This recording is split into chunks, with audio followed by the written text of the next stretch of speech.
agregou a cultura e entranhou fortemente nos jovens.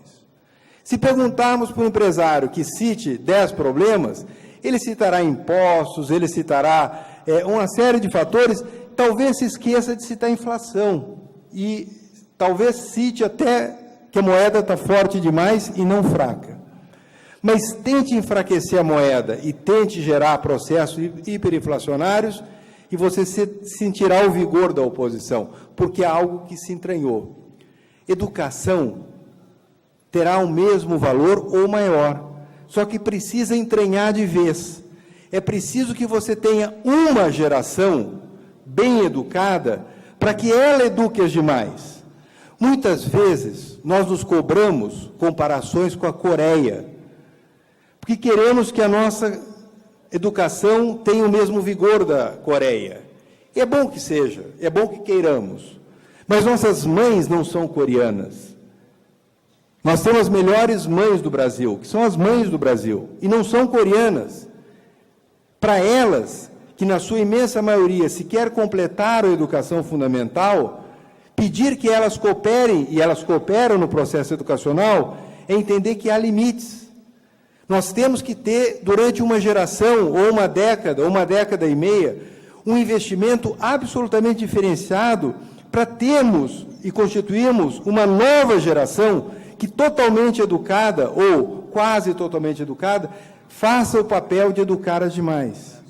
Assim como nós educamos a democracia e educamos no campo de políticas econômicas. É isso que está em curso hoje. É isso que envolve, por exemplo, entender quais são nossos diferenciais. Hoje nós estamos tendo essa reunião dos reitores em conjunto com o Virtua Educa. O que caracteriza o Brasil?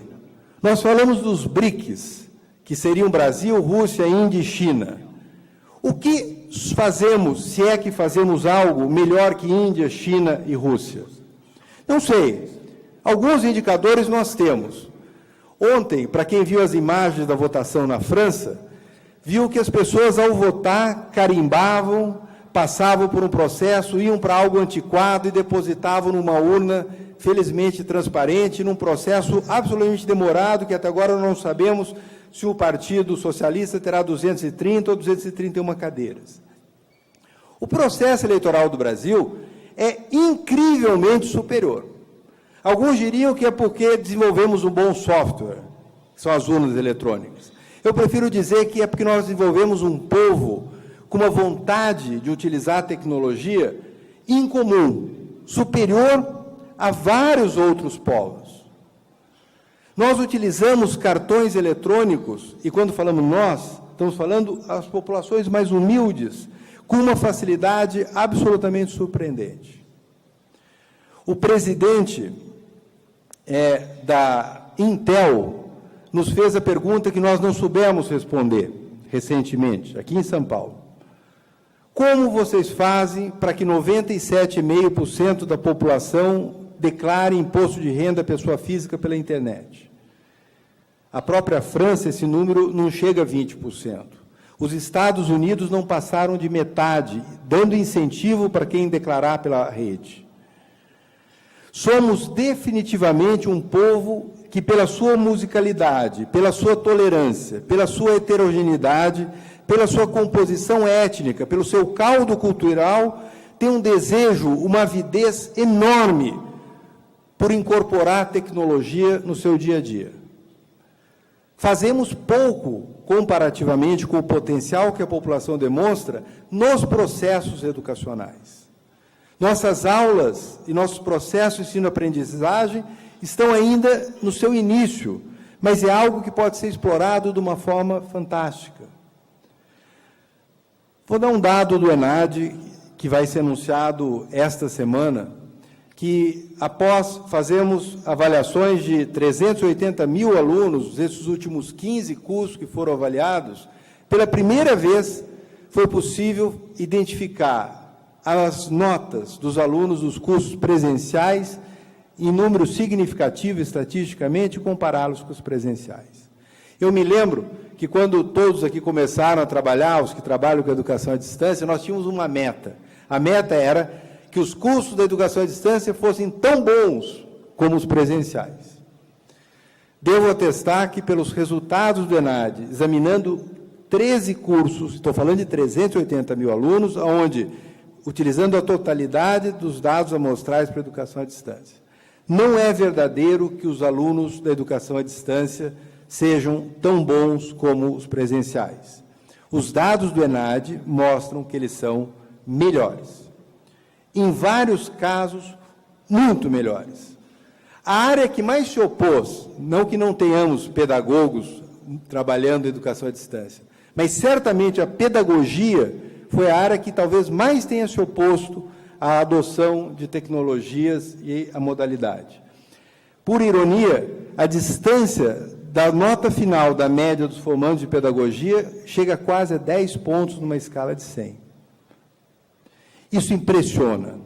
Como impressiona os alunos do ProUni, que em 14 áreas conseguiram, em média, apresentar resultados melhores que a média dos não bolsistas do ProUni, não na metade, um pouquinho mais que a metade, ou 2/3, como foi a educação à distância. Foi na totalidade. Mas uma totalidade esmagadora, onde a gente que trabalha com estatística, com margem de erro, houve cursos que a diferença da média dos alunos bolsistas, como em curso de administração, que foi 3 vezes maior que a barra de erro. Então, nenhuma pessoa em sã consciência, estudioso de educação, poderá deixar de afirmar que era legítimo que há 4 ou 3 anos algum educador levantasse uma questão que era pertinente. Eu acho que era errada, mas a questão era pertinente e justa. Será que os alunos do ProUni não vão baixar a qualidade de ensino? Há que se ser minimamente científico e atestar de forma vigorosa. Não é que eles não causem rebaixamento do nível de ensino. A incorporação das classes populares no processo educacional melhora, mas melhora muito a qualidade de ensino. Se esse país tem desperdiçado riquezas naturais, e tem, se esse país tem desperdiçado oportunidades históricas, e as têm sido desperdiçadas, o maior desperdício é o desperdício de talentos. E temos desperdiçado talentos ao atacado. Isso que ocorre no ProUni não chega a ser uma ponta do iceberg, é a ponta do iceberg. O motivo pelos quais temos que incorporar as classes populares dentro da educação, e especialmente também na educação superior, não é só por generosidade, seria um bom motivo a generosidade. É um problema de desenvolvimento do país. Nós temos desperdiçado, provavelmente, nossos maiores talentos, à medida que excluímos, do ponto de vista social, a oportunidade desses jovens estarem nas universidades. Como eu disse, eu não tinha intenção de abordar nada tão profundamente, e não o fiz, mas simplesmente tentar explicar por que certas políticas são adotadas e porque o maior desejo que nós temos é que elas, em hipótese alguma, sejam políticas de governo. Elas podem até, se for o caso, serem lembradas como tendo sido adotadas ao acaso em um certo governo, como foram a democracia num certo momento, planos macroeconômicos em outro, mas que se estabeleçam como políticas de Estado, que se incorporem, que entranhem na população e passem a ser uma conquista geral, daquelas conquistas tão grandes que nós até possamos nos esquecer quem foi que conquistou, porque não terá sido não terão sido alguns, mas terão sido políticas de todos. Esta é a maior meta que nós podemos ter enquanto política educacional. Obrigado pela atenção de todos.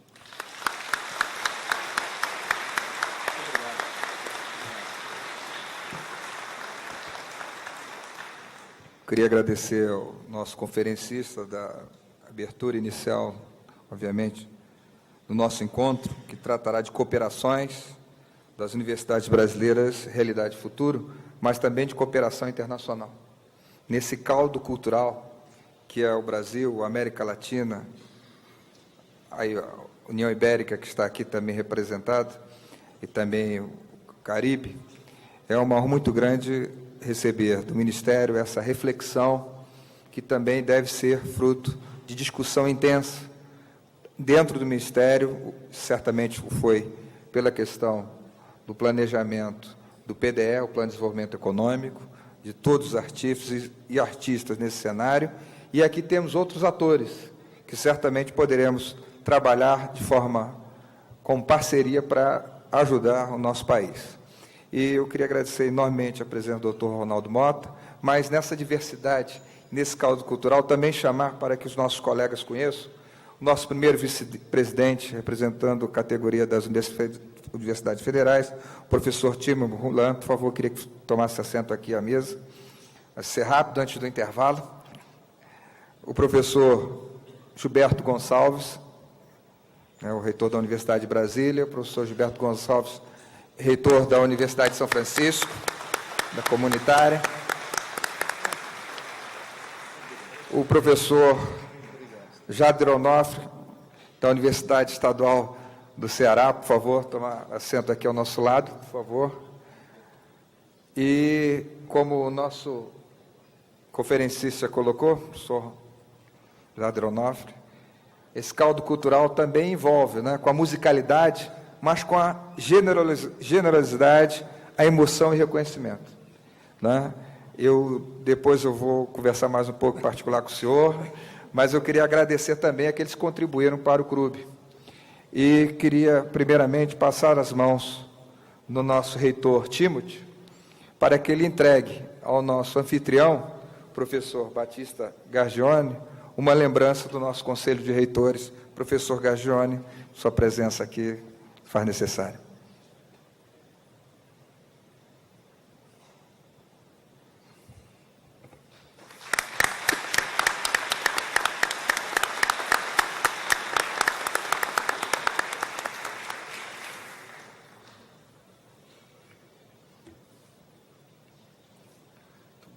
Muito obrigado, professor.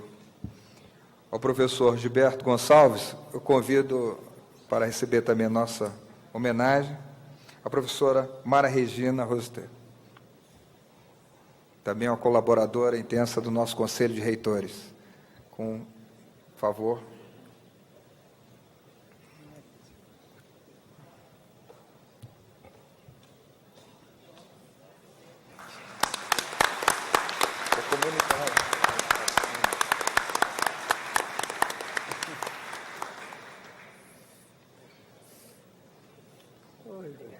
Como é uma questão também... Obrigado, professora Mara. Professora Mara, fica aqui um minutinho, só um minutinho aqui, por favor. E o professor, querido professor, também reitor, Valmor Bolan, onde está o querido Valmor Bolan? Passa as mãos aqui do nosso colega e amigo, Jader Onofre, para entregar. Valmor Bolan.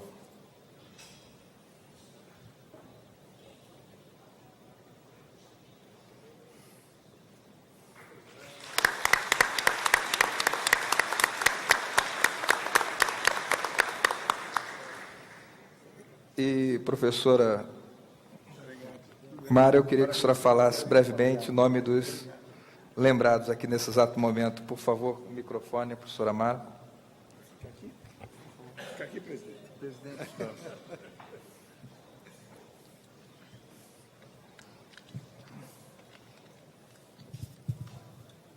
dia a todos os colegas. Eu quero agradecer ao Conselho de Reitores das Universidades Brasileiras.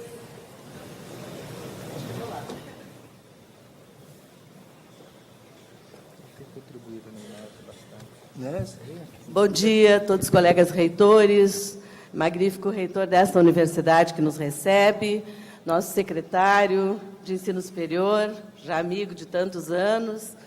Eu quero dizer a todos da satisfação de estar nesta cidade, recebendo esta homenagem do Conselho de Reitores das Universidades Brasileiras, que muitos de nós lutamos juntamente com nossa Associação Brasileira de Universidades Comunitárias e principalmente numa luta constante de mais de 30 anos, junto com o Comung, o Consórcio das Universidades Comunitárias Gaúchas.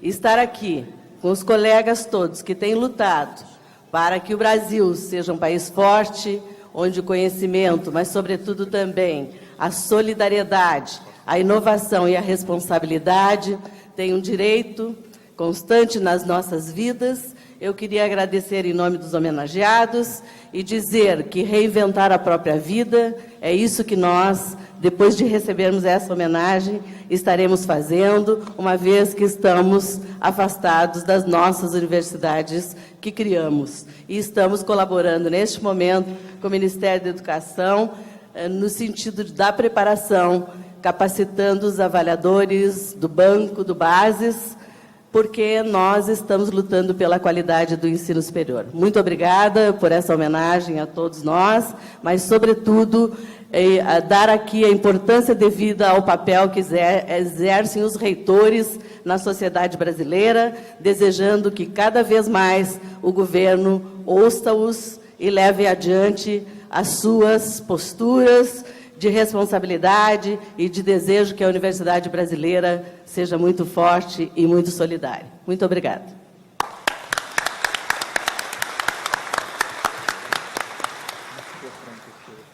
Gostaríamos de agradecer a presença da doutora Lígia Cardona, secretária de Estado de Educação Superior da República Dominicana.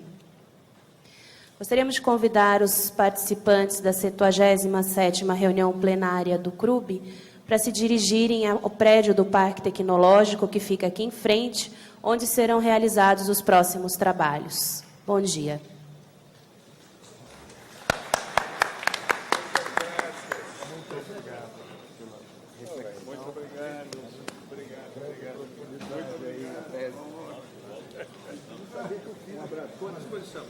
Estou aqui agora, na Anhanguera.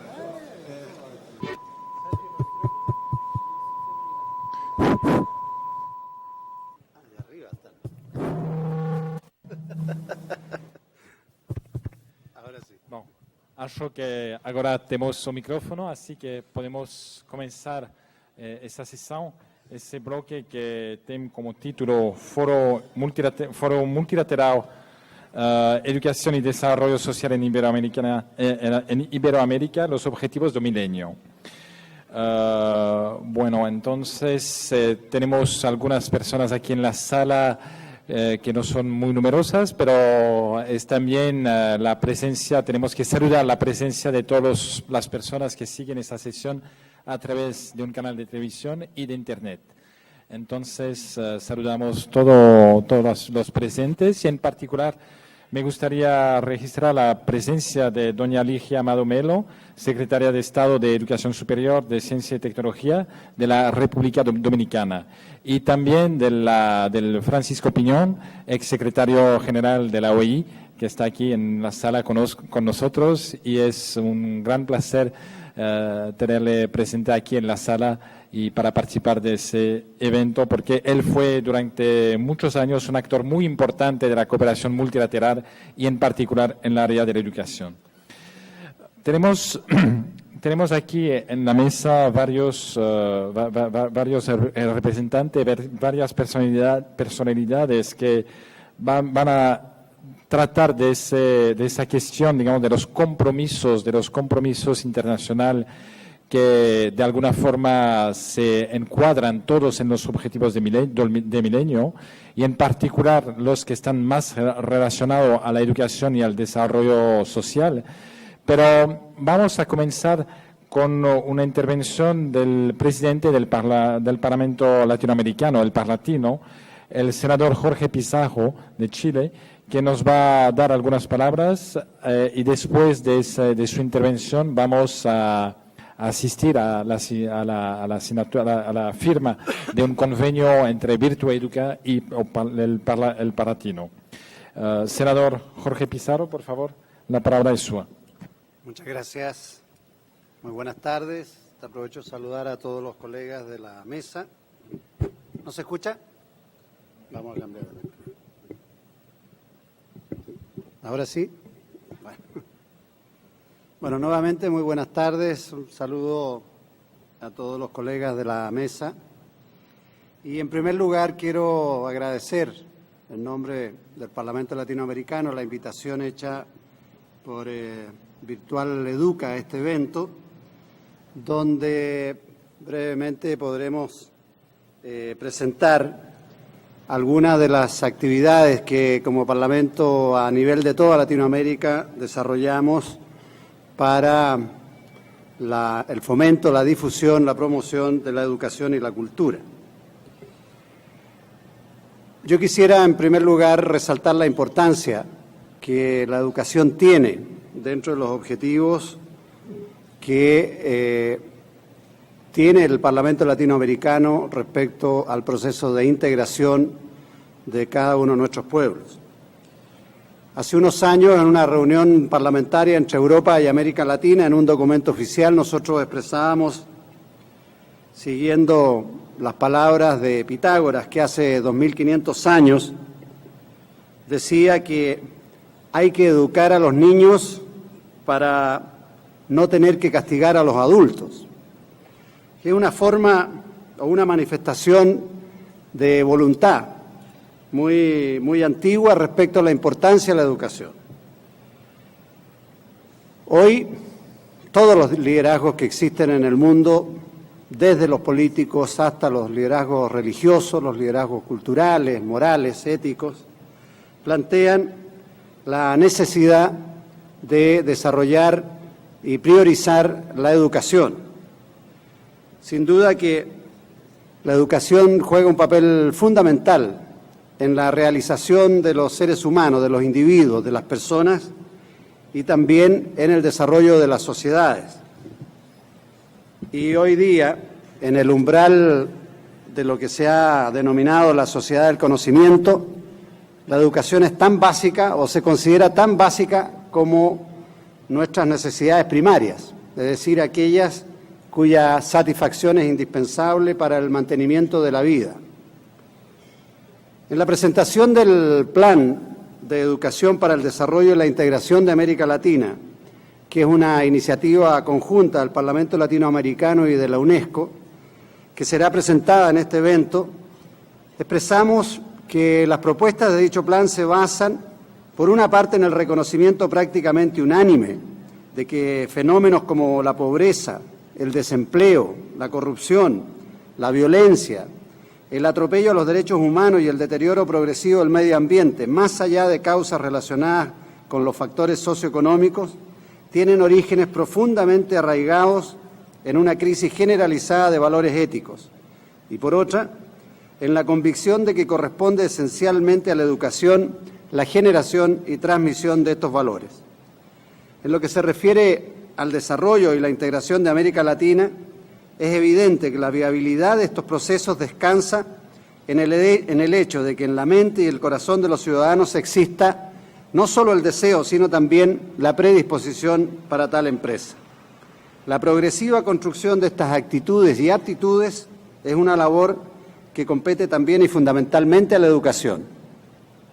El mencionado Plan de Educación, Parlamento Latinoamericano UNESCO, que se encuentra en plena ejecución, consiste en la propuesta de modificación y ajuste de los contenidos y procedimientos vigentes en los sistemas educativos de los países de América Latina, con el fin de que dichos sistemas se conviertan en agentes transmisores de valores y pautas de comportamiento que hagan de los latinoamericanos individuos conscientes, positivos, dinámicos y constructivos en los procesos de desarrollo e integración tanto del continente en general como de cada país en particular.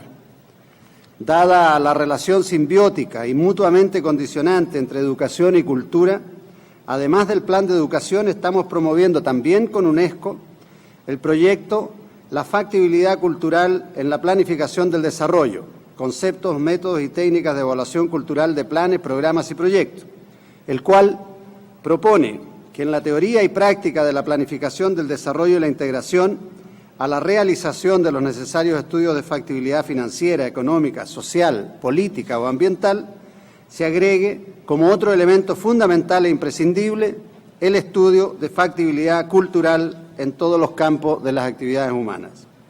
Un proyecto por medio del cual el Parlamento Latinoamericano y UNESCO pretenden llenar lo que consideran un enorme vacío en la teoría y práctica de la planificación. Establece que el fundamento que debe estar presente en todo concepto de cultura que se utilice como base para la realización de estudios de factibilidad cultural es el de la vigencia de los valores éticos universales y que estos, a diferencia de cualquier consideración relativa o parcial de lo que es ética o moral, se refieren a principios que trascienden las particularidades de toda manifestación cultural. La preocupación por la educación y la cultura nos ha llevado a realizar en todos los casos, con el auspicio de UNESCO, diversas conferencias interparlamentarias latinoamericanas sobre educación, educación superior y cultura, y un simposio internacional sobre educación. Como consecuencia de estas actividades que han impulsado importantes innovaciones en las legislaciones de varios países, se ha venido trabajando con la red de escuelas asociadas de UNESCO y con otras unidades educativas en la región. También se está implementando la red de parlamentarios por la educación para todos, que también será presentada en esta reunión. Y se están realizando actividades de armonización legislativa, especialmente en el ámbito de la educación superior, y se está promoviendo la aplicación del proyecto de la factibilidad cultural por medio de una actividad con alcances mundiales. En base a nuestra política de realizar todas nuestras labores en el marco de una estrecha coordinación interinstitucional, además del convenio de UNESCO, que data desde mayo de 1994, hemos suscrito acuerdos de cooperación con el convenio Andrés Bello y con el Parlamento Cultural del Mercosur. Es fácil entender entonces que con la importancia que atribuimos en el Parlamento Latinoamericano a la educación, hayamos establecido un nexo profundo y cordial con Virtual Educa, desde el momento mismo del primer encuentro entre representantes de nuestros organismos, debido a la fundamental labor que Virtual Educa realiza en ámbitos como la capacitación profesional o la formación permanente, siempre en el marco de la utilización de los últimos recursos que ofrecen la ciencia y la tecnología. Es por ello que con ocasión de este encuentro tendremos la satisfacción de firmar un convenio de cooperación interinstitucional entre nuestros dos organismos y a la vez que se suscribirá otro acuerdo entre Virtual Educa y la Oficina Regional de Educación de UNESCO para América Latina y el Caribe, mediante el cual Virtual Educa financiará la inversión inicial y los gastos de operación del portal de Internet de la Red de Parlamentarios por la Educación para Todos, iniciativa que también será presentada en este encuentro.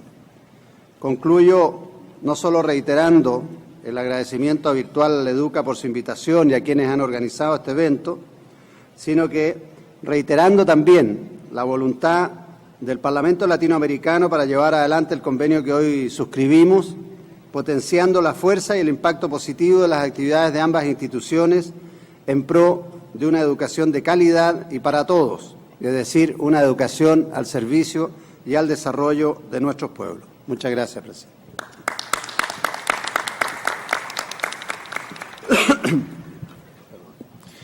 Muchas gracias, senador.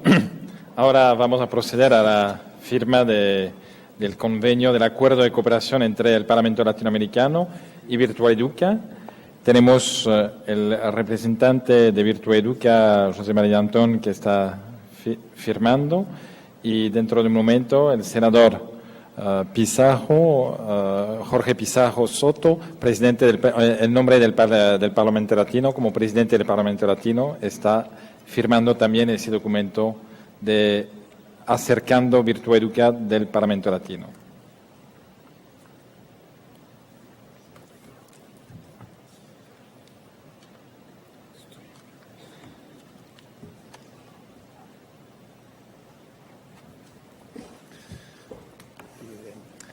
Pues muchas gracias.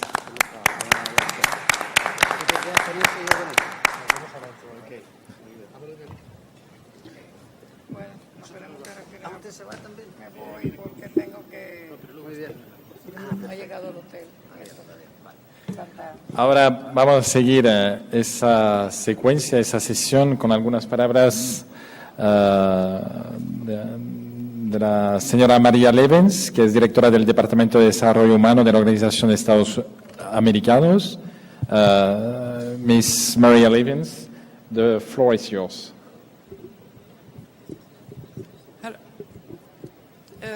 Dear